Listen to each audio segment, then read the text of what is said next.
ప్రపంచ క్రైస్తవ హతసాక్షులు chapter 15 bishop రెడ్లే, bishop లాటిమర్ల హతసాక్షి మరణములు. క్రీస్తు శకం 1555. గౌరవనీయులైన ఈ బిషప్పులిద్దరూ క్రీస్తు శకం 1555 అక్టోబర్ 16న హతసాక్షి మరణములు పొందిరి. వీరు యోగ్యులు, సంఘమునకు బలమైన స్తంభముల వంటివారు.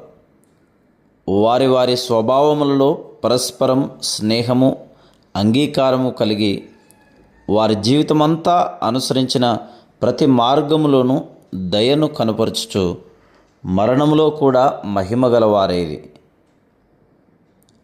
Doctor Nicholas Ridley. Nicholas Ridley నార్థంబర్లాండ్లో జన్మించెను. ప్రాథమిక విద్యను న్యూ కేజిల్లో ప్రారంభించి తర్వాత కేంబ్రిడ్జ్ విశ్వవిద్యాలయంలో ప్రవేశించెను. ఈ విశ్వవిద్యాలయమునందే అతనికి పరిశుద్ధ లేఖనములలో ప్రావీణ్యము సంపాదించవలనను ఆసక్తి పెరిగి క్రమక్రమముగా పెంబ్రోక్ కళాశాల అధ్యక్షుడై ఆ తర్వాత వేదశాస్త్ర ఆచార్యునిగా పదవిని అధిష్ఠించెను. అతడు ప్యారిస్ వెళ్ళి వచ్చిన తర్వాత 8వ హెన్రీ రాజునకు గురువుగా నియమింపబడెను. ఆ తర్వాత రోచెస్టర్ బిషప్గా పదోన్నతి పొంది అక్కడి నుండి 6వ ఎడ్వర్డ్ రాజు కాలంలో లండన్ బిషప్గా బదిలీ అయ్యెను. అతని ఉపదేశములు వినుటకు ప్రజలు దేవాలయమునకు సమూహముగా వచ్చేవారు. తేనె కొరకు తేనెటీగలు తియ్యని పువ్వులపై వ్రాలినట్లు అతడు తన బోధల వలనను నిజ జీవన విధానం వలనను అతని సిద్ధాంతములలో అమృతం చిలికించెను. గ్రుడ్డివారికి ఆశాజ్యోతిగా, చెవిటివారికి పరలోకపు బూరగా, చెదిరిపోయిన పాపులకు పరిశుద్ధ వాక్కుగా అతడుండెను. అతని శత్రువులు కూడా అతనిని లేశమంతైనా దూషించలేనంత పవిత్రముగా జీవించి సేవ చేసెను.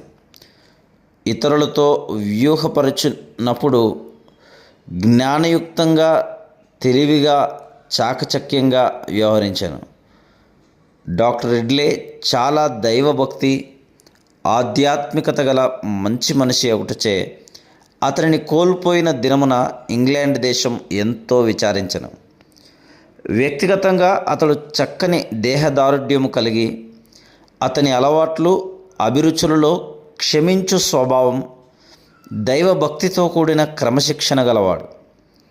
ప్రతి ఉదయము 10 గంటల వరకు వ్యక్తిగత ప్రార్థనలోనూ తర్వాత తన సంఘ సభ్యులతో కలిసి తన గృహంలో అనుదిన ప్రార్థనలు జరిపేవాడు. మధ్యాహ్న భోజనం అయిన తర్వాత 1 గంట ఇతరులతో మాట్లాడుట లేక చదరంగం ఆడేవాడు. తర్వాత మిగిలిన మధ్యాహ్న సమయమంతయు చదువుకొనుట లేక సంఘ వ్యవహారములను చూచెడివాడు. 5 గంటల సమయంలో మరొక గంట ప్రార్థించి ఆ తర్వాత 1 గంట సేపు చదరంగం ఆడుచు సేద తీరేవాడు. మరలా తిరిగి 11 గంటల వరకు పరిశుద్ధ లేఖనముల ధ్యానం చేసుకునేవాడు. అప్పుడు స్నానం ముగించి మోకరించి ప్రార్థన చేసుకునేవాడు. ఒక్క మాటలో చెప్పవలనన్నా దైవికమైన సుగుణములు కలిగి అతడు ఎక్కడికి వెళ్ళినను అతడి స్త్రీ పురుషులను దేవుని ఎద్దకు నడిపించేవాడు. రాణి అయిన మొదటి మేరీ కాలంలో దుర్మార్గుడైన లండన్ బిషప్ డాక్టర్ బోనర్ యొక్క ముసలి తల్లి శ్రీమతి బోనర్ ఎడల రెడ్లే చూపించిన ఔదార్యం, ప్రతి వారి ఎడల అతడు చూపిన దయగల ప్రేమకు ఒక ఉదాహరణ. డాక్టర్ రెడ్లే ఫుల్హంలోని తన నివాసమందు ఉన్నప్పుడల్లా శ్రీమతి బోనర్ను తన సొంత తల్లిలా పరామర్శించి ఆమెను తన ఇంటికి భోజనమునకు పిలిచి భోజనపు బల్లకు అధిపతిగా ఉంచెడివాడు. అదే విధమైన దయను బోనర్ సహోదరి ఎడలను ఇతర బంధువుల ఎడల కూడా చూపించను. తరచుగా వారిని తన ఇంటిలో ఎంతో మర్యాదగాను స్నేహముగాను సంతోషపరిచేవాడు. కానీ బోనర్ మాత్రం రక్తపు మేరీ, బ్లడ్ మేరీ పక్షమున చేరి అతడు తిరిగి అధికారం పొందినప్పుడు డాక్టర్ రెడ్లే సోదరి ఆమె భర్త జార్జ్ షిప్ సైడ్లకు ఎన్నో ఇబ్బందులు కలిగించాను. ఆ సమయంలో దేవుడు వోర్సెస్టర్ బిషప్ అయిన డాక్టర్ హీత్ ద్వారా వారిని విడిపించకుంటే బోనర్ వారిని బలి తీసుకునేది వాడే. క్రీస్తు శకం 1552 సెప్టెంబర్ 8వ తేదీ ఉదయమున లండన్ బిషప్గా డాక్టర్ రిడ్లే హన్స్డన్లో నివసించున్న లేడీ మేరీని దర్శించుటకు వెళ్ళెను. అక్కడ సర్ థామస్ వాటన్ మరియు ఆమె ఇతర అధికారులు అతనిని ప్రేమపూర్వకంగా ఆదరించిరి. సుమారు 11 గంటల సమయమునకు వారున్న గదిలోనికి లేడీ మేరీ వచ్చెను. డాక్టర్ రిడ్లే ఆమెకు వందనములు చెప్పి ఆమె ఎడల తన కర్తవ్యమును నిర్వర్తించుటకు వచ్చితనని చెప్పాను. ఆమె అతడు తీసుకున్న శ్రమను అభినందించింది. 15 నిమిషములు వారిద్దరూ కలిసి సంతోషంగా మాట్లాడుకున్నది. లేడీ మేరీ రిడ్లేను తన తండ్రి ఆస్థానములో గురువుగా ఉన్నప్పుడే తాను ఎరుగుదునని చెప్పి తన అధికారులతో కలిసి విందు చేయవలసి ఉన్నందున రిడ్లేను కొంత సమయం బయట వేచి ఉండుమని చెప్పాను. విందు అయిన తర్వాత బిషప్ రిడ్లేను ఆమె తన యొద్దకు పిలిపించుకొని కొద్దిసేపు అతనితో మాట్లాడాను. బిషప్ రిడ్లే: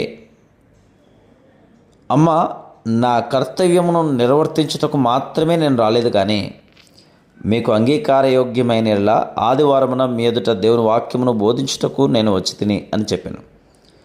దానికి మేరీ ముఖము బిగించుకొని కొద్దిసేపు మౌనముగా ఉండిన తర్వాత,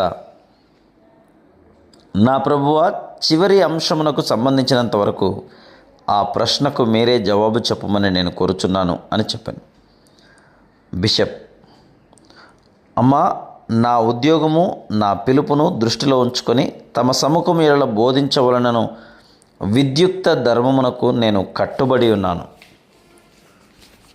మేరీ: మంచిది, ఆ ప్రశ్నకు నీవే జవాబు చెప్పమని నేను కోరుతిని. ఎందుచేత అనగా జవాబు నీకే బాగుగా తెలియను. ఈ భవనం ప్రక్కన దేవాలయం ఉంది. నీవు వచ్చినట్లయితే దాని తలుపులు తెరవబడును. మీకు ఇష్టమైతే బోధించవచ్చును, కానీ నేను కానీ నాకు సంబంధించిన వారు కానీ వచ్చి నీ బోధలు వినం. బిషప్: అమ్మా, దేవుని మాటను నీవు త్రోసివేయవని నేను నమ్ముచున్నాను. మేరీ: ఇప్పుడు దేవుని మాట అని నువ్వు చెప్పుచున్నది ఏమిటో నాకు తెలియదు, కానీ అది దేవుని మాట కాదు. దేవుని మాట నా తండ్రి జీవించి ఉన్న దినములలో ఉండేటిది. బిషప్: అన్ని కాలములలోనూ దేవుని మాట ఒకే విధంగా ఉంది. అయితే కొన్ని యుగములలో ప్రజలు చక్కగా అర్థం చేసుకొని అనుసరించిరి, మరికొన్ని యుగములలో అట్లు జరగలేదు. మేరీ: ఇప్పుడు నీవు చెప్పుచున్న దేవుని మాట యథార్థమైనదని నా తండ్రి జీవించిన దినములలో నిరూపించుటకు నీవు సాహసించలేదు. నీవు ప్రచురించిన కొత్త పుస్తకములలో ఒక్కదానినైనా నేను ఇంతవరకు చదవనందుకు దేవునికి వందనములు చెల్లించుచున్నాను. నేను ఎప్పటికీ వాటిని చదవవలనని ఆసక్తి కూడా నాకు కలగదు. ఈ విధంగా ఆమె ఆ కాలంలో స్థాపింపబడిన మత సంస్కరణకు వ్యతిరేకముగా అనేక కఠినమైన మాటలతో దూషించి డాక్టర్ రిడ్లేతో, నా ప్రభువా, నన్ను దర్శించవలనను తలంపు కలిగినందులకు నీకు వందనములు, కానీ నా ముందు నీవు ఉపదేశించదనని చెప్పినందుకు నేను కొంచెము కూడా నిన్ను అభినందించలేను అని చెప్పాను. అప్పుడు సర్ థామస్ వాటన్ వచ్చి రెడ్లేను భోజనశాలకు తీసుకుని వెళ్ళి త్రాగుటకు పానీయమునిచ్చాను. అతడు త్రాగిన తర్వాత కొద్దిసేపు విచారవదనంతో గడిపి అకస్మాత్తుగా పెద్ద స్వరంతో, నిజముగా నేను తప్పు చేసి తిని అనెను. సర్ థామస్ వాటన్: ఎందుకు అలాగున చేస్తివి అని ప్రశ్నించాను. అందుకు బిషప్ రిడ్లే, దేవుని వాక్యమును బోధించబోయినను తిరస్కరింపబడిన చోట నేను పానీయము సేవించి తిని, ఆ విధంగా జరిగినప్పటికీ నేను నా కర్తవ్యంను జ్ఞాపకం ఉంచుకుని నేను వెంటనే వెడిలిపోయేవాడును. దీనికి దృష్టాంతముగా నా చెప్పుల ధూళి ఈ ఇంటిలో దులిపి ఉండేవాడును అని చాలా తీవ్ర స్వరంతో చెప్పాను. 6వ ఎడ్వర్డ్ రాజు క్రీస్తు శకం 1553లో మరణించిన తర్వాత లేడీ మేరీ ఇంగ్లాండ్కు మొదటి మేరీ రాణి అయ్యను. రాణి అయిన వెంటనే ఆమె బిషప్ రిడ్లేను చంపవలనని నిర్ణయించుకొనెను.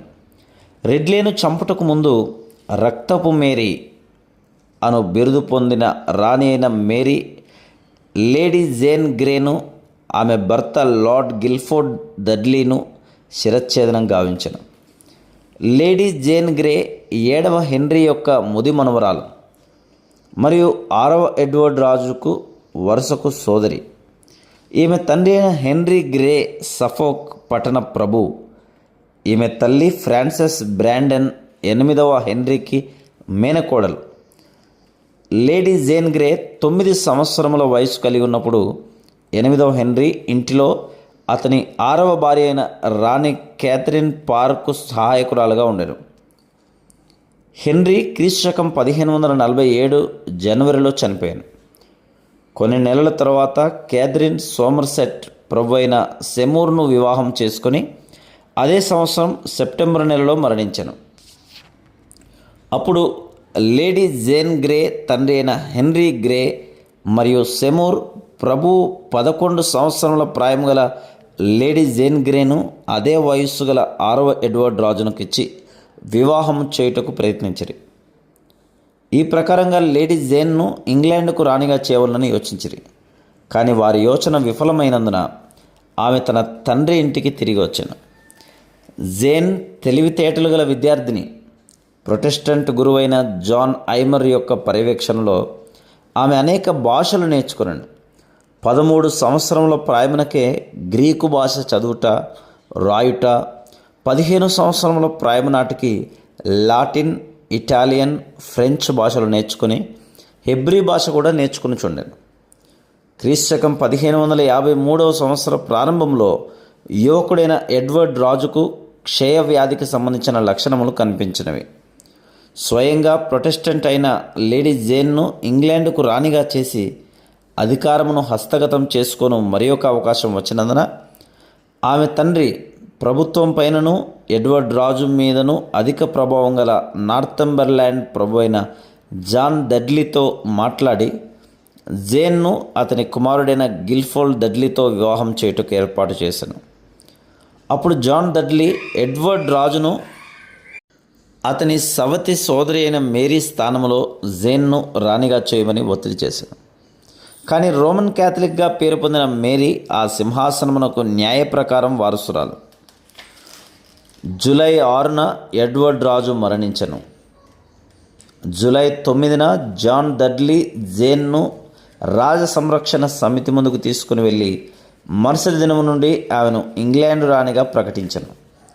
అయితే 9 దినముల తర్వాత వారి ప్రణాళిక విఫలమై చివరికి మేరీ ఇంగ్లాండ్కు రాణి అయ్యాను. ఈ విధముగా మేరీ ఇంగ్లాండ్కు రాణి అయిన వెంటనే జేన్ పైన ఆమె భర్త గిల్ఫోర్డ్ డడ్లీ పైన భయంకరమైన రాజద్రోహ నేరం మోపి వారిని బంధించి లండన్ టవర్లో ఖైదు చేయించను. అందుకు జేన్ యొక్క తండ్రి హెన్రీ గ్రే మేరీ రాణికి వ్యతిరేకముగా తిరుగుబాటు చేశాను. దీంతో ఆమె జేన్ యొక్క మరణశిక్ష పత్రం మీద సంతకం చేసి ఇక ముందు జేన్ రాణి ఒకటకు జరుగు భావి ప్రయత్నములను అడ్డుకొనెను. ఇట్లు వారు బంధింపబడిన 7 నెలల తర్వాత అనగా క్రీస్తు శకం 1554 ఫిబ్రవరి 12న జేన్ గిల్ఫోర్డ్ దంపతులు చంపబడిరి. మొదట గిల్ఫోర్డ్ను బంధించిన చిన్న గది నుండి బయటకు తీసుకుని వచ్చి అధికారులు అతనిని వెంట పెట్టుకొని కోట గోడ ద్వారం వెలుపల గల ఉరి కంబం వరకు ప్రజల మధ్య నుండి నడిపించుకొని పోయి అక్కడ అతనిని గొడ్డలితో శిరచ్ఛేదనం చేసిరి. సుమారు 1 గంట తర్వాత లేడీ జేన్ను కూడా అదేవిధంగా ప్రజల మధ్య నుండి ఉరి కంబం వరకు నడిపించుకుని పోయి అచ్చట ఆమెను గొడ్డలితో శిరచ్ఛేదనం చేసిరి. లేడీ జేన్ తన అందము పాండిత్యమును బట్టి విశేషముగా పొగడబడింది. వాస్తవమునకు ఆమె కుట్రదారురాలు కాదు, కానీ ప్రొటెస్టెంట్ రాణిని సింహాసనం మీద ఉంచుటకు వ్యతిరేకముగా జరిగిన రాజకీయ కుట్రలో ఆమె అమాయకపు బలిపశువు అయింది. తనకు కిరీటం మీద ఆశ లేదని, ఒక నిజ క్రైస్తవ స్త్రీగా మరణించదనని ఉరి కంబం వద్ద జేన్ ప్రకటించెను. చంపబడు నాటికి ఆమెకు కేవలం 16 సంవత్సరముల వయసు మాత్రమే. ఇదే కాలంలో బిషప్ రిడ్లే ఇంకను అనేకులు కూడా లండన్ టవర్లో ఖైదు చేయబడిరి. క్రీస్తు శకం 1554 మార్చి 10వ తేదీన London bishop Nicholas Ridley Canterbury archbishop Thomas Cranmer, ఒకనాటి వోర్చెస్టర్ బిషప్ హాఫ్ లాటిమర్లు లండన్ టవర్ నుండి ఆక్స్ఫర్డ్ విశ్వవిద్యాలయమునకు తీసుకొని పోబడిరి. అక్కడ వారు వేదశాస్త్ర ఆచార్యులతోనూ ఇతర పండితులతోనూ దేవుని సన్నిధి, ఆయన రూపము, ఆయనను ఆరాధించుట మొదలగు విషయములను చర్చించవలసి ఉన్నది. వారు చర్చించవలసిన విషయములు: 1. ఆరాధనలో పాస్టర్ అర్పణమునకు సంబంధించిన మాటలు మాట్లాడిన తర్వాత రొట్టె ద్రాక్షరసం క్రీస్తు యొక్క సహజ శరీరముగా రక్తముగా మారునా? 2. అర్పణమునకు సంబంధించిన మాటలు మాట్లాడిన తర్వాత క్రీస్తు శరీర రక్తములు కాకుండా వేరే పదార్థం ఏదైనా పరిశుద్ధ ఆరాధనలో ఉందా? 3. ఆరాధనలో సజీవుల మరియు మృతుల పాపముల కొరకు ప్రాయశ్చిత్తము చేయుట కలదా? చదవబడినవి వినిన తర్వాత డాక్టర్ రిడ్లే ఆలస్యం చేయకుండా అదంతయు అబద్ధమని, అది చెడు మార్గము నుండి పుట్టిందని చెప్పాను. అతని జవాబులు పదునైనవి, తెలివైనవి, జ్ఞానయుక్తమైనవి. వారు, ఈ అంశములతో నీవు వాదించదువా లేక ఏకీభవించదవా అని రిడ్లేను అడిగిరి. దేవుడు తనకు ఆయువును ఇచ్చినంత వరకు ఆయన సత్యములను కాపాడుటకు తన హృదయం మాత్రమే కాదు, తన నోరు, కలము కూడా సిద్ధముగా ఉన్నవని చెప్పాను. అయితే తగిన రీతిగా జవాబు చెప్పుటకు అతనికి సమయము, పుస్తకములు అవసరమై ఉన్నవి. అప్పుడు వారు, అతడు గురువారం వాదించవచ్చును, అప్పటి వరకు తనకు అవసరమైన పుస్తకములను సేకరించుకొనమని చెప్పిరి. గురువారమున వారు అతనికి ఆ అంశములను ఇచ్చి, ఆ రాత్రి వాటి గురించి ఆలోచన చేసింది రాయుమని అతనికి చెప్పిరి. ఆ తర్వాత డాక్టర్ రిడ్లే తన పరిశీలన ద్వారా ఒక నివేదిక తయారు చేశారు.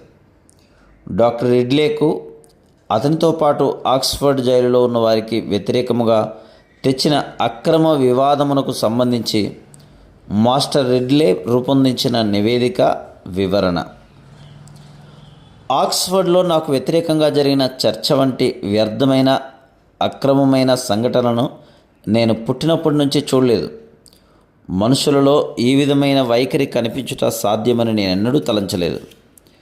ఈ ప్రాంతంలోని జ్ఞానవంతులు, విద్యావేత్తలమని చెప్పుకునేవారు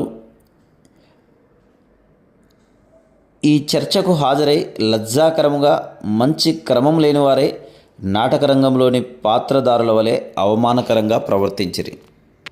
సంస్కరణకర్తలుగాను పై విచారణకర్తలుగాను ఉన్నవారు వారి మాటలలోనూ తీవ్రతలోనూ మంచి ఉదాహరణలనియుటకు బదులు ఇతరులందరికంటే మిక్కిలి చెడ్డ ఉదాహరణలు ఇచ్చుట గొప్ప ఆశ్చర్యమేమీ కాదు. వెర్రిగా మాట్లాడుచు, గర్జించుచు కోపపడవలనని వారు తమ కార్యముల ద్వారా మిగిలిన వారికి సూచించుండిరి. దీనివలన ఒక సత్క్రైస్తవుడు ప్రాపంచిక విషయములను కోరును తప్ప ఎన్నడూ సత్య సిద్ధాంతములను కోరడను విషయం బాహటమవుతుంది. చర్చా సమయంలోని ఎక్కువ భాగం వారు సిగ్గుమాలిన దూషణలు, ఉద్రేకపూరితమైన నిందలు చేయట ద్వారా ప్రజల అభిమానమును సంపాదించుకునేది. ఈ విషయములు చూసినప్పుడు నేను నా హృదయములో నొచ్చుకొంటిని. అట్టి అధిక కోపపూరితమైన కలతలు విశ్వవిద్యాలయంలో పండితుల హోదా కలిగిన మీకు తగినవి కాదని బహిరంగముగా ఆక్షేపించి తిని, నేను చేసిన ఆక్షేపణ వలన మంచి జరగకపోగా యోగ్యుడైన ఏ మనుష్యుడు వినజాలని దూషణలు, సవాలులు, నిందలు నేను వినవలసి వచ్చాను.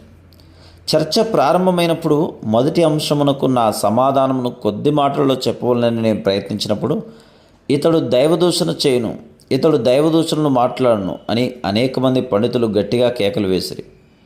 అప్పుడు నేను మోకరించి నా నివేదిక చదువుట పూర్తి అయ్యే వరకు శ్రద్ధగా వినుడని వారిని అర్థించగా, వారిలో ఒకడు గొప్ప స్వరంతో అతని చదవనీయుడి అని అరిచాను.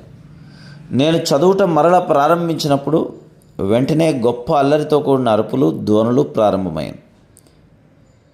ఆ కలకలములో వారు దైవదూషణలు అని అరిచిరి. ఆ కేకలలో ఏం చదువుతున్నది, ఏం వినుచున్నది నాకు జ్ఞాపకం లేదు. కానీ అపోస్తలుల కార్యముల గ్రంథంలో దేమేత్రి అనే ఒక కంసాలి అతని అనుచరులు అపోస్తలుడైన పౌలుకు వ్యతిరేకముగా ఎఫెసీయుల అర్తమీదేవి గొప్పదేవి, ఎఫెసీయుల అర్తమీదేవి గొప్పదేవి అని కేకలు వేయట నాకు జ్ఞాపకం వచ్చెను. నాకు వ్యతిరేకముగా వారు చేసిన అల్లరి ఎక్కువగా ఉన్నందువలన నేను నా నివేదికను చదువుట బలవంతంగా విరమించుకునవలసి వచ్చెను. ఇది జరిగిన తర్వాత డాక్టర్ రిడ్లే మిగిలిన 2 ఖైదీలైన లాటిమర్, క్రాస్మర్లతో పాటు బార్కాల్డోలోని జైలునకు పంపబడిరి. అచ్చట రిడ్లే వారి నుండి వేరు చేయబడి క్రీస్తుశకం 1555 అక్టోబర్ 16వ తేదీన అతడు చంపబడు వరకు ఐరిష్ అనువాని ఇంట ఉంచబడెను. Half Latimer క్రీస్తుశకం 1485లో లైన్స్టర్ రాష్ట్రమందలి తర్కాస్టన్లో జన్మించెను. 4 సంవత్సరముల వయస్సు వచ్చే వరకు లాటిమర్ అచ్చట్నే పెరిగెను. వ్యవసాయం చేయు భాగ్యవంతులైన అతని తల్లిదండ్రులు అతని తెలివిని గమనించి అతనికి మంచి విద్యాభ్యాసం చేయించి మంచి సాహిత్యమందు తరఫీదునిచ్చుటకు నిశ్చయించుకుంది. లాటిమర్ నివసించిన ప్రదేశంలోని సాధారణ విద్యాలయములలో అతడు చక్కగా చదివినందున 14వ ఏటనే అతనిని కేంబ్రిడ్జ్ విశ్వవిద్యాలయమునకు పంపిరి. అక్కడ సాధారణ విద్యలో కొనసాగుచూ వేదాంత విద్య మీద దృష్టి నిలిపాను. ఆ దినములలో వేదాంత విద్యను ఎవరు అంతగా ఇష్టపడేవారు కాదు. అయితే లాటిమర్ కేథలిక్ల మూఢనమ్మకములపై దృష్టి మరల్చాను. క్రీస్తుశకం 1510లో పాదిరిగా అభిషేకించబడెను. క్రీస్తుశకం 1522లో వేదాంత శాస్త్ర పట్టమును పుచ్చుకొనుచు అతడు తన ప్రసంగములో దివ్య సంస్కర్త అయిన మెలాంక్టన్కు వ్యతిరేకముగా కోపంతో మాట్లాడాను. కేంబ్రిడ్జ్లో వేదశాస్త్ర ఉపాధ్యాయుడైన స్టాఫర్డ్ను బాహాటముగా ఎదిరించెను. క్రీస్తుశకం 1532లో మతదూషణ అను నెపంపై సజీవ దహనం గావింపబడిన కేంబ్రిడ్జ్ సంస్కర్త అయిన థామస్ బిల్నేను చలింపజేయుట నిజముగా దేవుని కృప. అతడు లాటిమర్ వద్దకు వెళ్ళి తన పశ్చాత్తాపం వినుమని కోరెను. రోమన్ క్యాథలిక్ మతములో బిల్నే తిరిగి చేరుననడి తలంపుతో లాటిమర్ ఇష్టపూర్వకంగా అంగీకరించెను. అయితే బిల్నే తన పశ్చాత్తాపంతో క్రీస్తునందు అతనికి గల విశ్వాసమును వ్యక్తపరచుట చూచి లాటిమర్ ఆశ్చర్యపడెను. పరిశుద్ధాత్ముని కార్యం వలన అతడు వెంటనే నిజ విశ్వాసములోనికి మార్పు చెందెను.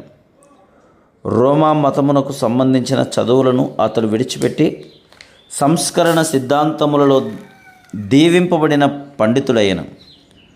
ఒకప్పుడు క్రీస్తును హింసించువాడుగా ఉండిన అపోస్తలుడైన పౌలు వలె డాక్టర్ స్టాఫర్డ్ కూడా దీవెనకరంగా ప్రభువు చెంత చేరాడు.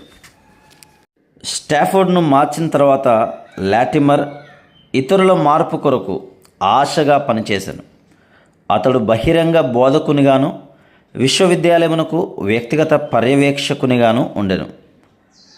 పరిశుద్ధ లేఖనములను ఆంగ్లములో అచ్చువేయుటకు రోమన్ క్యాథలిక్లు అంగీకరించకపోవటం వలన ఆ లేఖనముల యందు నమ్మకము కలిగి రక్షణ మార్గమును పొందవలనన్న ప్రజలకు ఆటంకం కలుగుతుంది. అందుచే క్రీస్తుశకం 1529 క్రిస్మస్ పండుగ సందర్భంగా ఇచ్చు క్రిస్మస్ కార్డులలో లాటిమర్ మత్తయి సువార్త 5, 6, 7 అధ్యాయములలోని వాక్యములను ఆంగ్లములో రాసి ప్రజలకు పంచిపెట్టెను. క్రిస్మస్ సమయంలో మాత్రమే కాక ప్రతి దినము వారు ఆ వాక్యముల ప్రకారము జీవించవలనని, హృదయంతో మాత్రమే దేవుణ్ణి సేవించవలనని కానీ కార్యకలాపములతో కాదని వారిని హెచ్చరించారు. ఆ విధంగా చెప్పి లాటిమర్ దేవుని పవిత్ర వాక్యమునకు ఆరాధనకు మహిమ కలుగజేయుటకు ఆటంకముగానున్న మూఢనమ్మకములను త్రోసిపుచ్చెను. క్రిస్మస్ రోజునకు ముందు ఆదివారమున లాటిమర్ దేవాలయంలోని ప్రసంగ వేదిక వద్దకు వెళ్ళి గంటలు మ్రోగించి ప్రాపంచిక కార్యకలాపముల ద్వారా కాక నిజమైన హృదయముతోనూ ప్రేమతోనూ దేవుని ఆరాధించు వారినందరినీ ఆహ్వానించి ప్రోత్సాహపరచెను. ప్రభువును ఏ విధమైన కపటము లేకుండా నమ్మకముగాను యథార్థముగాను ఆరాధించి సేవింపవలనని అతడు వివరించెను. అలాగు చేయుటలో నిజ క్రైస్తవ్యం ఉన్నది. కానీ ప్రాపంచిక మూఢనమ్మకములు, తలతల మెరిగినట్లు కనిపించు మానవుని సంప్రదాయములు, క్షమాపణలు, తీర్థయాత్రలు, ఉత్సవములు, శపథములు, పూజలు, దాన ధర్మములు, దేవతలకిచ్చు బహుమానములు, ధార్మిక సంస్థలు స్థాపించుట, పోపు యొక్క సర్వాధికారం, ఇవన్నీ దేవునికి అవసరం లేనివని యథార్థ హృదయముతో దేవుని ఆరాధించుటతో పోల్చినట్లయితే వీటికి విలువ లేదని బోధించను. కేంబ్రిడ్జ్లో ఈ ప్రసంగము ఎంతటి ప్రేరణను కలిగించినదో చెప్పుటకు చాలా సమయం పట్టవచ్చును.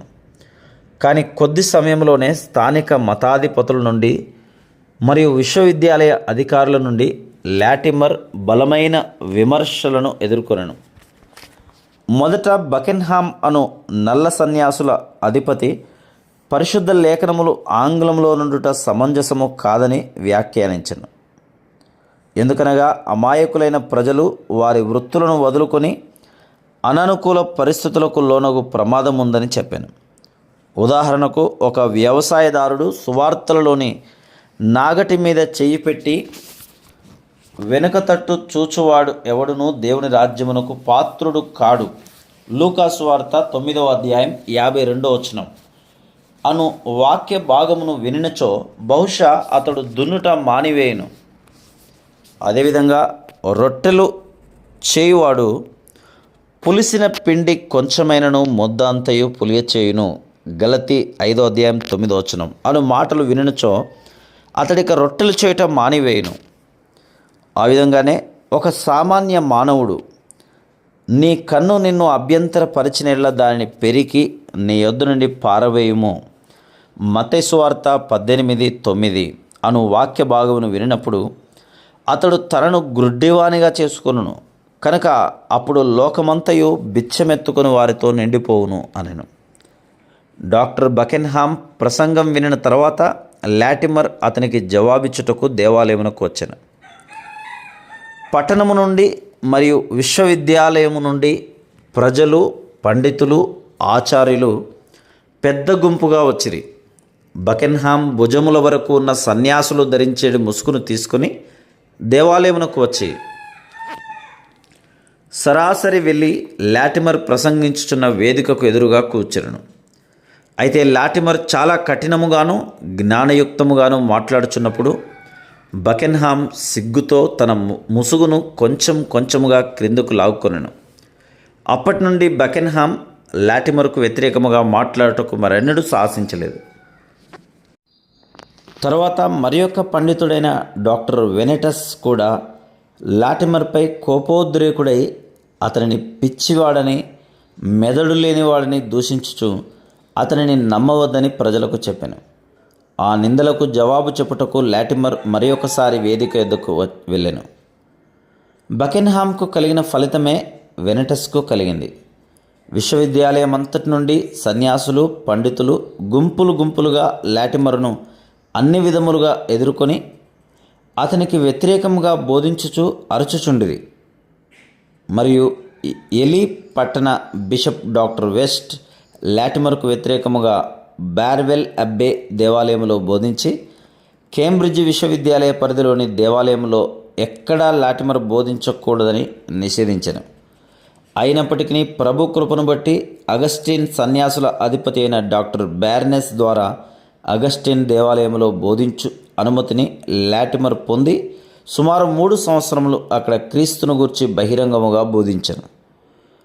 లాటిమర్ వాగ్దాటికి అతని శత్రువులు కూడా అతనికున్న తలాంతులు, శక్తిని ఒప్పుకొనిరి. ఆ సమయంలో అతడును మాస్టర్ బిల్నే కలిసి పొలములలో ఒక చిన్న కొండ వద్ద తిరుగుచూ ఎక్కువ సమయం గడుపుచుండిరి. వారు తిరిగిన ఆ కొండకు కొద్ది కాలం తర్వాత మతద్రోహుల కొండ అను పేరు వచ్చెను. ఆ దినములలోనే లాటిమర్, బిల్నేలు కేంబ్రిడ్జ్ టవర్ వద్ద గల ఖైదీలను పరామర్శించిరి. అక్కడ వారు ఒక స్త్రీని కలుసుకుని ఆమె ఎంత వ్యతిరేకించిననో తన బిడ్డను తానే చంపిందను నేరము ఆమెపై మోపబడెను. వారిద్దరూ ఆమె దీన గాథను విని ఆమె భర్త ఆమెను ప్రేమించట్లేదని, ఆమెను వదిలించుకొనుటకు మార్గమును వెతుకుచున్నాడని కనుగొండ్రి. వారి బిడ్డ సుమారు 1 సంవత్సరం నుండి క్షయవ్యాధితో బాధపడుచుండెను. కోతకాలమున ఆమె భర్త దూరంగా పనికి వెళ్ళినప్పుడు ఆ బిడ్డ చనిపోయాను. ఆ బిడ్డను పాతిపెట్టుటకు ప్రక్క ఇండ్ల వారి సహాయం కొరకు ఆమె చూచెను. కానీ వారు కూడా కోత పనికి వేరే ప్రాంతములకు వెళ్ళిరి కనుక ఆమె బరువైన హృదయముతో అతి కష్టం మీద తానే ఆ బిడ్డను సమాధి చేశాను. ఆ తర్వాత ఆమె భర్త ఇంటికి వచ్చి బిడ్డను ఆమెయే చంపిందని నింద మోపెను. ఇది ఆమె సమస్య. ఈ సమస్యను ఆమెను జాగ్రత్తగా పరిశీలించిన తర్వాత లాటిమర్ ఆమె నేరస్తులు కాదని నమ్మెను. ఆ తర్వాత వెంటనే అతడు విండ్సోర్లో 8వ హెన్రీ రాజు ఎదుట ఉపదేశించుటకు పిలువబడాను. ప్రసంగం ముగిసిన తర్వాత రాజు అతనిని పిలువనంపించి ఒక స్నేహితునితో మాట్లాడినట్లు మాట్లాడాను. ఆ అవకాశమును గమనించిన లాటిమర్ రాజు ఎదుట మోకరించి ఆ స్త్రీ యొక్క విషయమంతటిని వివరించి ఆమెను క్షమింపుమని రాజును ప్రార్థించెను. అంతటా రాజు కనికరముతో ఆమెకు క్షమాపణను మంజూరు చేసి ఆ విషయమును లేఖ రాసి లాటిమర్కు ఇచ్చి అతనితో ఇంటికి తీసుకుని వెళ్ళమని చెప్పాను. ఇట్లు లాటిమర్ చేసిన అనేక ప్రేమపూర్వకమైన మంచి పనులు అతని శత్రువుల కోపమును అధికము చేయుటకు దోహదపడాను. అందుచే కొద్ది కాలం తర్వాత లాటిమర్కు మతద్రోహము నేరంపై కార్డినల్ ఊల్సే ముందు హాజరు కావాలని తాకీదు పంపబడను. అయితే లాటిమర్ ఎసెక్స్ ప్రభు అయిన థామస్ క్రామ్వెల్ రాజు వైద్యుడైన డాక్టర్ బట్స్ సహాయంతో కార్డినల్ పంజా నుండి తప్పించుకొని సేరం పట్టణ సంఘ ఫాదరిగా నియమింపబడెను. ఈ పట్టణంలో లాటిమర్ పాప ప్రక్షాళనము, కన్య మరియ యొక్క పరిశుద్ధత, విగ్రహములకు పూజ చేయుట మొదలగు వాటికి వ్యతిరేకముగా శక్తివంతముగా ఉపదేశించినందువలన కేంటర్బరీ ఆర్చ్ బిషప్ విలియం వార్హామ్ మరియు లండన్ బిషప్ జాన్ స్టోక్స్లే ఎదుట క్రీస్తు శకం 1531 జనవరి 29న హాజరు కమ్మని ఉత్తర్వు జారీ చేయబడెను. అందువలన లండన్లో అతడు చాలా శ్రమను అనుభవించెను. వారమునకు 3 పర్యాయముల చొప్పున అనేక వారములు బిషప్ల ఎదుట హాజరు కావలసి వచ్చెను. అందుచే ఆ సమయంలో సంఘములోని తన విధులను చక్కగా నిర్వర్తించలేకపోయాను.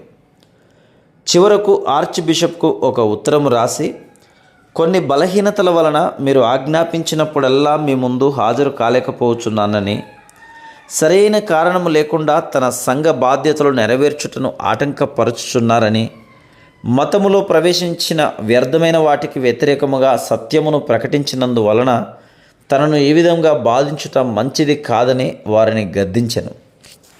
అయినను సంఘములో లాటిమర్ ప్రవేశపెట్టిన కొన్ని ఆచారములకు సంబంధించిన విషయములను అతడు ఒప్పుకొనవలసిన అవసరం కలదని బిషప్పులు కోరిరి. లాటిమర్ను వారముల కొలది విచారించిన తర్వాత తాను విశ్వాసమునకు అంతగా ప్రాముఖ్యము లేని కొన్ని ఆచారములను తన సంఘములో నుండి తొలగించెనని ఒప్పుకొనెను. దానికి తోడు అతడు తొలగించలేని కొన్ని ఆచారములను, మూఢనమ్మకములను నుండి విడిపించి వాటిని తన మందకు హాని కలిగించని రీతిలో సరిదిద్ది సంఘములో ప్రవేశపెట్టాను. ఉదాహరణకు బాప్తిస్మమిచ్చు సమయంలో పరిశుద్ధ జలమును, ఆరాధనలో పరిశుద్ధ రొట్టెను ప్రజలకు ఇచ్చినప్పుడు తన సేవకులు ప్రత్యేకమైన కొన్ని మాటలు చెప్పవలసినదిగా ఆజ్ఞాపించను.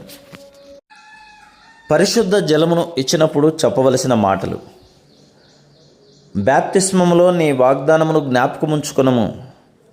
క్రీస్తు ఆయన దయను రక్తమును కాచెను.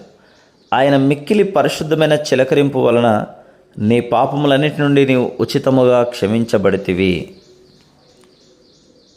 పరిశుద్ధ రొట్టెను ఇచ్చినప్పుడు చెప్పవలసిన మాటలు: ఇది క్రీస్తు శరీరమునకు గుర్తు. నీ పాపముల కొరకు శిలువ మీద విరవబడింది కనుక క్రీస్తు మరణములో మీరు పాలివారైనందున మీరు మీ పాపముల నుండి విడిపింపబడితిరి. డాక్టర్ లాటిమర్ ఉదహరించిన లేఖనముల వలన, అతడు చేసిన మంచి పనుల వలన, మరి ముఖ్యముగా రాజు సమక్షములో అనేకసార్లు బోధించినందువలన ఆ బోధనలకు గొప్పగా ప్రభావితుడైన రాజైన 8వ హెన్రీ యొక్క అధికారము అభిమానముల ద్వారా అతడు ఈసారి కూడా బిషప్ల బారి నుండి తప్పించుకొనగలిగాను. డాక్టర్ బర్డ్స్, లార్డ్ క్రామ్వెల్ కూడా అతనికి సహాయపడినందువలన హెన్రీ రాజు లాటిమర్ను వోర్సెస్టర్ బిషప్ స్థానమునకు పదోన్నతి కలిగించెను. అక్కడ అతడు అనేక సంవత్సరములు ఉపదేశించెను. ప్రొటెస్టెంట్ సిద్ధాంతములను ఎన్నడూ ఆచరింపని రాజైన 8వ హెన్రీ క్రీస్తుశకం 1539లో 6 నిబంధనల చట్టము 6 ఆర్టికల్స్ యాక్ట్ను ప్రవేశపెట్టాను. అవి రోమన్ క్యాథలిక్ సిద్ధాంతముల వలె పవిత్ర రొట్టె ద్రాక్షారసము క్రీస్తు యొక్క నిజమైన శరీరము రక్తముగా మారునని రూఢిగా చెప్పి మతాధిపతులకు బ్రహ్మచర్యమును బలవంతముగా విధించినవి. అంతటా డాక్టర్ లాటిమర్, శాలిస్బరీ బిషప్ శాక్స్టన్ మరికొందరు కలిసి రోమా సంఘపు దుస్తులను విసిరివేసి వారి బిషప్ పదవులను పరిత్యజించిరి. ఆ తర్వాత ఒక చెట్టు విరిగి లాటిమర్పై పడి చనిపోవునంతటి బలమైన గాయములగుట చేత అతడు లండన్లో చికిత్స పొందుటకు వెళ్ళాను. అక్కడ అతడు బోధించుట కొనసాగించుటచే 6 నిబంధనలతో కూడిన ఈ క్రొత్త చట్టము క్రింద లాటిమర్ను బంధించి లండన్ టవర్లో ఖైదు చేసిరి. క్రీస్తుశకం 1539లో 8వ హెన్రీ రాజు ప్రవేశపెట్టిన 6 నిబంధనల చట్టం హౌస్ ఆఫ్ లార్డ్స్లో చర్చించబడినప్పుడు ఆర్చ్ బిషప్ క్రాన్మర్ దానిని వ్యతిరేకించెను. సంప్రదాయక రోమన్ క్యాథలిక్ సిద్ధాంతములు, విశ్వాసము ఇంగ్లాండ్ సంఘములో ఆచరింపబడినట్లు శ్రద్ధ వహించిన బిషప్ స్టీవెన్ గార్డినర్కు అతని వలె మార్పును అంగీకరింపని ఇతర బిషప్లకు ఆ చట్టము ఆమోదం పొందుట గొప్ప విజయం. అదే సమయంలో పోప్ల సిద్ధాంతములను, ఆచారములను రద్దు చేసి సంఘమును సంస్కరింపవలనని తలంచిన ఆర్చ్ బిషప్ క్రాన్మర్, థామస్ క్రామ్వెల్లకు ఇది అపజయం. రోమన్ క్యాథలిక్ సిద్ధాంతములైన ఆరాధనలో రొట్టె ద్రాక్షారసములు క్రీస్తు శరీరము రక్తములుగా మారుట, మతాధిపతులు తప్పనిసరిగా బ్రహ్మచర్యం పాటించుట, ప్రాతివ్రత్యము ఆచరించుట, వ్యక్తిగత ఆరాధన, పోప్ ఎదుట పాపములను ఒప్పుకొనుట, ఆరాధనలో మత సంబంధికులు కానట్టి సామాన్య ప్రజలు రొట్టెను ద్రాక్షారసమును తీసుకొనని అవసరం లేకుండుట అను వాటిని ఈ 6 నిబంధనల చట్టం సమర్థించింది. అందుచే ఆ చట్టము 6 తీగల కొరడా అని ప్రసిద్ధిగాంచెను. 6 నిబంధనల చట్టము. 1. దైవపీఠం మీదనున్న పరమ పవిత్రమైన ఆరాధనలో సర్వశక్తిమంతుడైన క్రీస్తు యొక్క శక్తి సామర్థ్యము గల వాక్యము వలన ప్రస్తుతము రొట్టె ద్రాక్షారస రూపములో ఉన్నవి కన్య మరియ గర్భము ధరించుట వలన రక్షకుడైన యేసుక్రీస్తు యొక్క సహజ శరీరము రక్తములుగా మారును.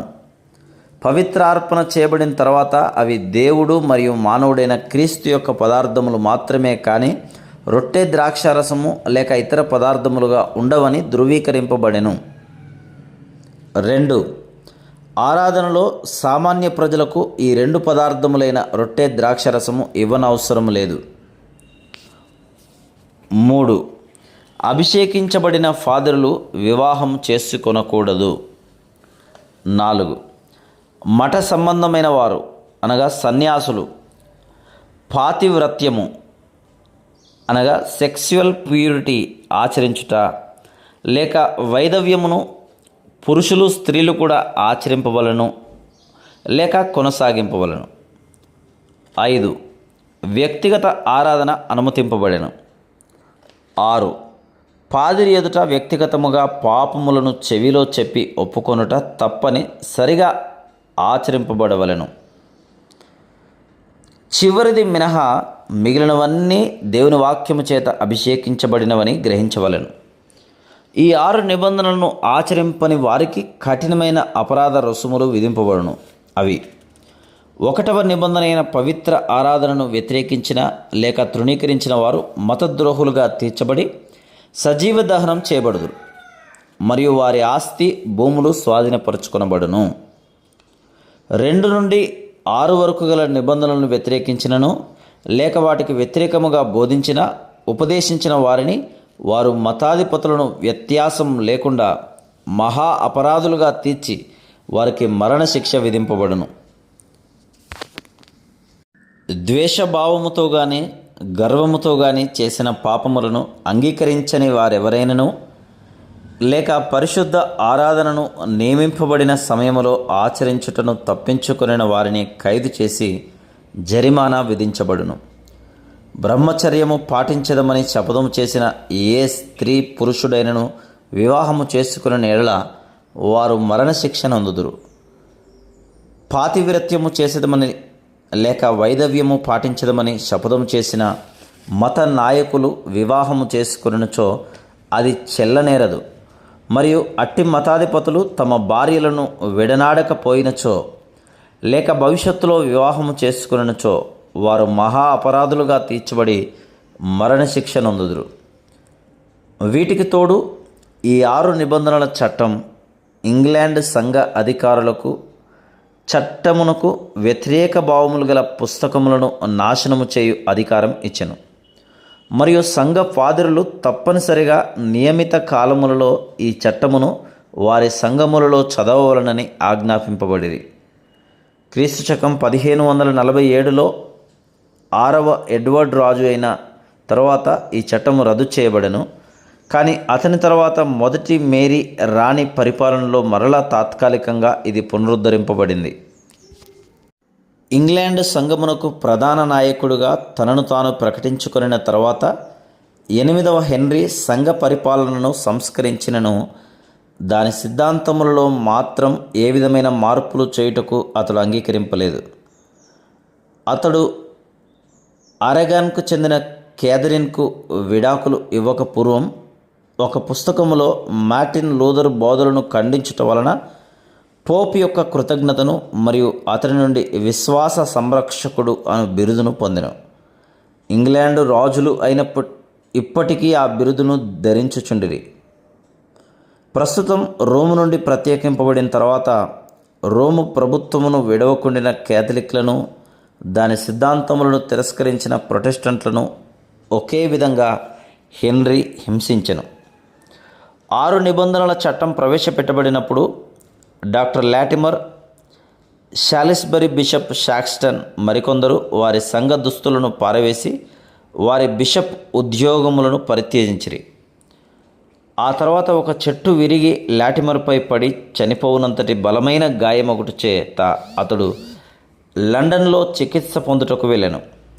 అక్కడ అతడు బోధించుట కొనసాగించుటచే 6 నిబంధనలతో కూడిన కొత్త చట్టము క్రింద లాటిమర్ను బంధించి లండన్ టవర్లో ఖైదు చేసిరి.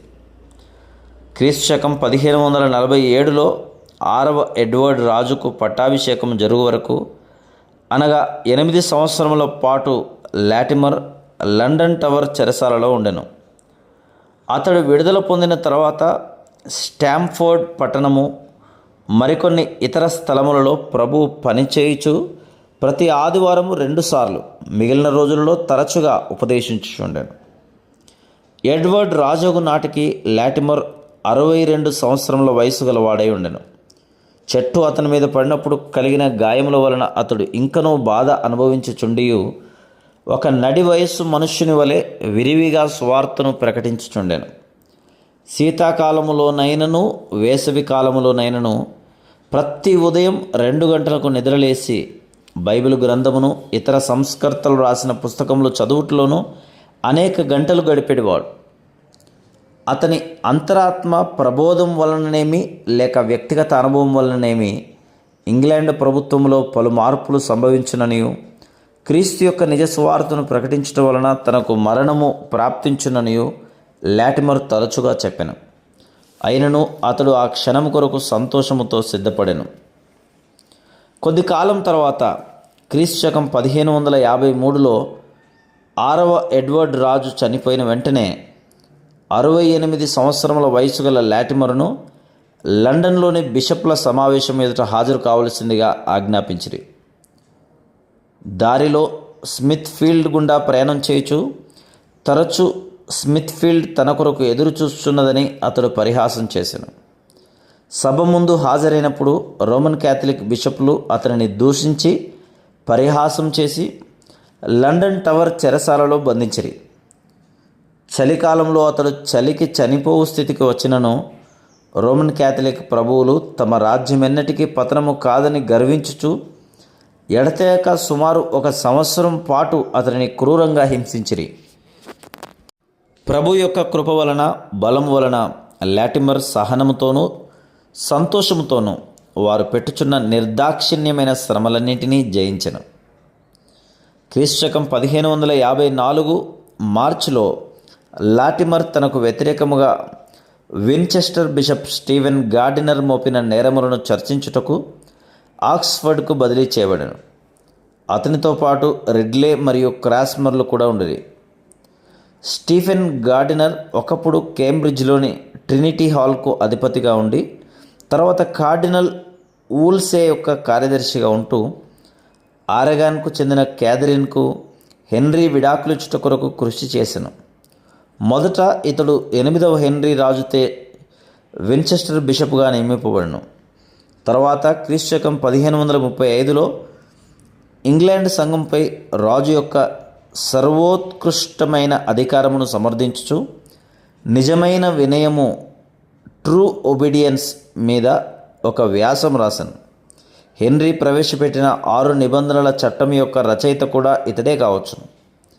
6వ ఎడ్వర్డ్ రాజైన తర్వాత స్టీఫెన్ గార్డినర్ను రాజ్యసభ నుండి కార్డినల్ పదవి నుండి తొలగించి ఖైదు చేశాను. అయితే మొదటి మేరీ రాణి అయినప్పుడు గార్డినర్ను తిరిగి విన్చెస్టర్ బిషప్గా నియమించి అతనిని ప్రధాన న్యాయాధిపతిగా కూడా నియమించారు. అప్పుడు అతడు ఒకప్పుడు తాను సమర్థించిన ఇంగ్లాండ్ సంఘమునకు రాజు సర్వోత్కృష్టమైన అధికారి అను నమ్మకము నుండి తొలగి పోపు ప్రధానాధికారి అని మరలా నిర్ధారించెను. ఆక్స్ఫర్డ్ నందు లాటిమర్ను అతని తోటి ఖైదీలను దోషులుగా మరలా చెరసాలకు అప్పగించగా వారు ఏప్రిల్ నెల నుండి అక్టోబర్ నెల వరకు అక్కడే ఉంచబడిరి. ఆ సమయంలో వారందరూ అచ్చట దేవుని సంగతులు మాట్లాడుకొనుచు పట్టుదలగా ప్రార్థించుచు ఉపయోగకరమైన రచనలు చేయుచు గడిపిరి. తన బలహీనత వలన లాటిమర్ ఇతరుల కంటే తక్కువగా రాసెను, కానీ ప్రార్థనలో ఎక్కువ సమయం గడిపెను. కొన్ని సమయములలో అతడు ఎక్కువ సమయం మోకాళ్ళ మీద ఉండి ఇతరులు సాయపడితేనే కానీ లేవలేనంత బలహీనంగా ఉండెను. అతని ప్రార్థనలు 3 ముఖ్య విషయములకు సంబంధించినవి. అవి: 1. సువార్త ప్రకటించుట కొరకు దేవుడు తనను నియమించినప్పటి నుండి తన ప్రాణమును దాని కొరకు అర్పించినంత వరకు దానిలో స్థిరముగా నిలిచి ఉండుటకు దేవుడే తనకు చాలినంత కృపను అనుగ్రహించుట కొరకు మొదటి ప్రార్థన. 2. దేవుడు తన కృపలో ఇంగ్లాండునకు ఆయన సువార్తను తిరిగి అనుగ్రహించుట కొరకు రెండవ ప్రార్థన. 3. దేవుడు ఎలిజబెత్ రాకుమారిని క్షేమముగా ఉంచి సౌఖ్యముగా లేని ఇంగ్లాండ్ రాజ్యమునకు సౌఖ్యము కలిగించుటకు ఆమెను ఇంగ్లాండ్ రాణిగా చేయుట కొరకు మూడవ ప్రార్థన. ఆక్స్ఫర్డ్లోని బొకార్డో అను గుమ్మము వెలుపల లాటిమర్ మరణించినందున అతని మొదటి ప్రార్థనకు సమాధానం ఇవ్వబడిందని ఎక్కువగా దృఢపరచబడింది. అతనిని కాల్చి చంపుటకు నిప్పు ముట్టించుచున్న సమయంలో అతడు పరలోకం వైపు కనులెత్తి, దేవుడు నమ్మకమైన వాడు, ఆయన మనము భరించలేని శోధనను మన మీదికి వచ్చుటకు అనుమతించడు అని అనెను.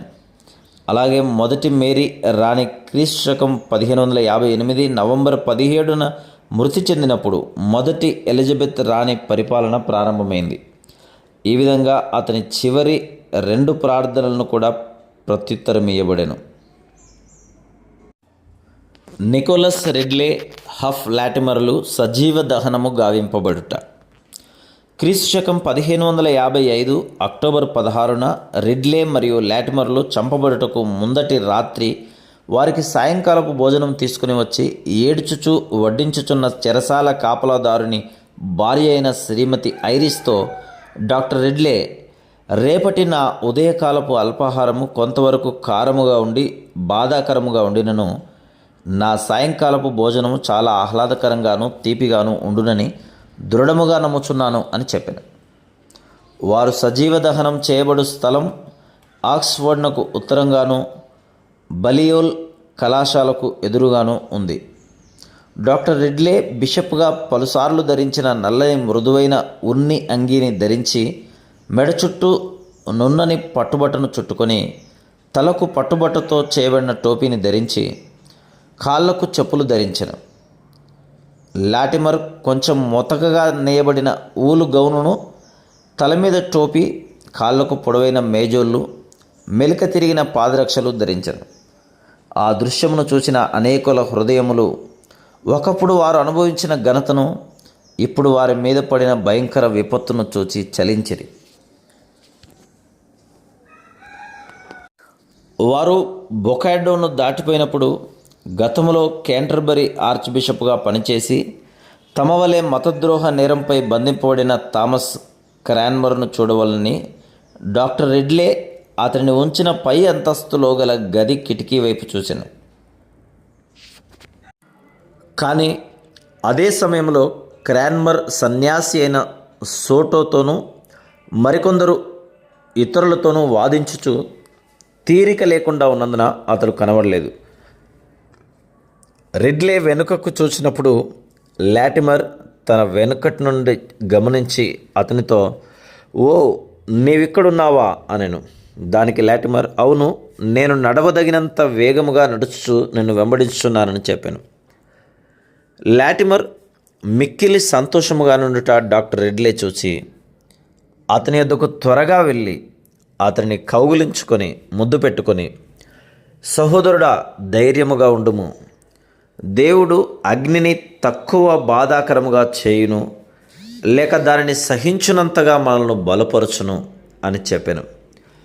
ఆ మాటలు చెప్పి అతడు ఉరికంబమునొద్దకు వెళ్ళి అక్కడ మోకరించి దానిని ముద్దు పెట్టుకొని ఆసక్తితో ప్రార్థించెను. అతని వెనుక లాటిమర్ కూడా మోకరించి వారిద్దరి నిమిత్తం దేవుణ్ణి ప్రార్థించెను. అప్పుడు డాక్టర్ స్మిత్ అను కేథలిక్ మతాధికారి అపోస్తలుడైన పౌలు చెప్పిన, "బీదల పోషణ కొరకు నా ఆస్తి అంతయు ఇచ్చినను, కాల్చబడుటకు నా శరీరమును అప్పగించినను, ప్రేమ లేని వాడినైతే నాకు ప్రయోజనమేమీ లేదు." 1 కొరింథీ 13:3 అను వాక్య భాగమును ఉదహరించుచు డాక్టర్ రిడ్లే లాటిమర్లకు వ్యతిరేకముగా చిన్న ప్రసంగమును చేసి, "మీరు మీ సిద్ధాంతములను విడనాడి రోమా మాతృ సంఘమునకు తిరిగి వచ్చి మీ శరీరములను ఆత్మలను రక్షించుకొనుడని బలవంతం చేశాను." అప్పుడు డాక్టర్ రిడ్లే లాటిమర్తో, "ఆ ప్రసంగమునకు మొదట నీవు జవాబు చెప్పెదవా, లేక నేను చెప్పనా?" అని ప్రశ్నించాను. అందుకు లాటిమర్, "మొదట నీవే జవాబు చెప్పమని నిన్ను ప్రార్థించుచున్నాను" అని ప్రత్యుత్తరం ఇచ్చాను. అప్పుడు రిడ్లే, "నేనే చెప్పేదను" అని చెప్పాను. డాక్టర్ స్మిత్ ప్రసంగించడం ముగిసిన తర్వాత వారిద్దరూ థేమ్స్ ప్రభు అయిన విలియమ్స్ వైపు తిరిగి మోకరించగా రిడ్లే అతనితో, "క్రీస్తు కొరకు నేను 2 లేక 3 మాటలు పలుకుటకు అనుమతించవలసిందిగా నా ప్రభు అయిన మిమ్మల్ని కోరుచున్నాను" అని అడిగాను. అందుకు విలియమ్స్, "ప్రభు నగరపాలక అధ్యక్షుడును మరియు న్యాయాధిపతి అయిన డాక్టర్ మార్షల్ను రిడ్లే మాట్లాడుటకు అనుమతించనా అని అడిగాను.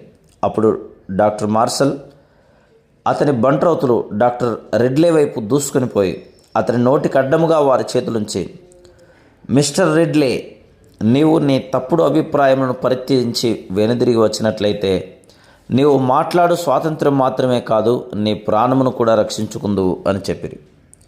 "అట్లు కానిచో" అని రిడ్లే ప్రశ్నించాను. "నీవు మాట్లాడటం కుదరదు" అని మార్షల్ జవాబిచ్చాను. "మంచిది, నా శరీరంలో ఊపిరి ఉన్నంత వరకు నేను నా ప్రభువైన క్రీస్తును, ఆయన తెలిపిన సత్యమును విడనాడను. నాకు దేవుని చిత్త ప్రకారమే జరుగును" అని రిడ్లే ప్రత్యుత్తరం ఇచ్చాను. అప్పుడు వారు కాల్చి చంపబడుటకు సిద్ధపడవలసినదిగా హెచ్చరింపబడిరి. డాక్టర్ రిడ్లే తన బట్టలను తీసి తనను చూచుటకు వచ్చి జనసమూహంలో నిలుచున్న తన స్నేహితులకు ఇచ్చాను. లాటిమర్ ఇచ్చుటకు తన వద్ద ఏమీ లేనందున తన మేజోలను తీయవలసిందిగా వారిని సహాయమర్థించి తాను కప్పుకొని ఉన్న వస్త్రమును తీసి వారికిచ్చాను. అతడు బట్టలు ధరించి ఉన్నప్పుడు ముసలివానిగాను బలహీనునిగాను కనిపించినప్పటికీ ఇప్పుడు మాత్రం తిన్నగా నిలవబడి ధైర్యముగాను సంతోషముగాను ఉండుట అందరికీ ఆశ్చర్యం కలిగించింది. రిడ్లే తన కుడి చేతిని పైకెత్తి, ఓ పరలోకపు తండ్రి, మరణము వరకు నిన్ను గూర్చి సాక్ష్యమిచ్చుటకు నన్ను పిలిచినందుకు నీకు హృదయపూర్వక వందనములు చెల్లించుచున్నాను. ప్రభువైన దేవా, ఈ ఇంగ్లాండ్ దేశముపై కనికరముంచి దానిని తన శత్రువుల నుండి విడిపించమని నేను వేడుకొనుచున్నాను అని చెప్పాను. అప్పుడు కసాయివాడు డాక్టర్ రిడ్లే మిస్టర్ లాటిమర్లను గొలుసుతో బంధించి ఉరికంబమునకు కట్టి ఇనుప కొక్కెములతో వారిని కొట్టుచుండగా, డాక్టర్ రిడ్లే స్నేహితుడా, మాంసములోనికి దూసుకొని పోవునట్లు గట్టిగా కొట్టుము అని చెప్పాను. అంతటా కసాయివాని సోదరుడు అతని మెడ చుట్టూ బిగించుటకు ఒక సంచిని తెచ్చను. దాన్ని చూసి డాక్టర్ రిడ్లే అదేమని అడగగా అతడు తుపాకీ మందు అని సమాధానమిచ్చను. అప్పుడు రిడ్లే దేవుని చెంతకు త్వరగా చేరుటకు అది దేవుని చేత పంపబడిందిగా భావించి నేను దానిని స్వీకరించదును అని చెప్పి తన సహోదరుడైన లాటిమర్ కొరకు కూడా ఉందా అని ప్రశ్నించాను. కసాయి వాని సోదరుడు ఉన్నదని సమాధానం చెప్పగా రిడ్లే ఇట్లు ప్రత్యుత్తరమిచ్చాను, ఇప్పటికే ఆలస్యమైంది కనుక వెంటనే దానిని అతనికి ఇచ్చివేయము అని చెప్పగా ఆ కసాయి వాని సోదరుడు తుపాకీ మందు సంచిని లాటిమర్ మెడకు కూడా కట్టెను. కట్టెలు వారి చుట్టూ పేర్చి నిప్పు ముట్టించగా లాటిమర్ రిడ్లేని చూసి, సంతోషముగా ఉండుము, దేవుని కృప వలన మనం ఈ దినమున ఇంగ్లాండ్లో ఒక దీపమును వెలిగించుచున్నాం, అది ఎన్నటికీ ఆర్పివేయబడదని నేను నమ్ముచున్నాను అని చెప్పాను. రిడ్లే అగ్ని తన వైపు మండుచు వచ్చట చూసి, ప్రభువా ప్రభువా, నా ఆత్మను చేర్చుకొనుము అని ఆనందముగా కేకలు వేశాను. ఉరి కంబమునకు మరి ఒక వైపున ఉన్న లాటిమర్, ఓ పరలోకపు తండ్రి, నా ఆత్మను స్వీకరించుము అని గట్టిగా కేక వేసి చేతులతో తన ముఖమును రుద్దుకొనెను. చూసువారికి లాటిమర్ అగ్నితో తన ముఖమును కడుక్కొనుచున్నట్లుగా నుండెను. ఆ తర్వాత కొద్దిసేపటికి లాటిమర్ ఎక్కువ బాధపడకుండా మరణించెను. అగ్ని తాను కాల్చవలసినంతగా రిడ్లేని కాల్చలేదు.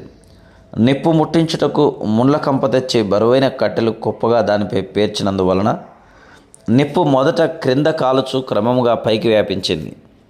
మంటల చేతన క్రింది భాగమును కాలుచున్నందున మంటను పై భాగమునకు వచ్చినట్లు చేయమని రిడ్లే వారిని కోరాను.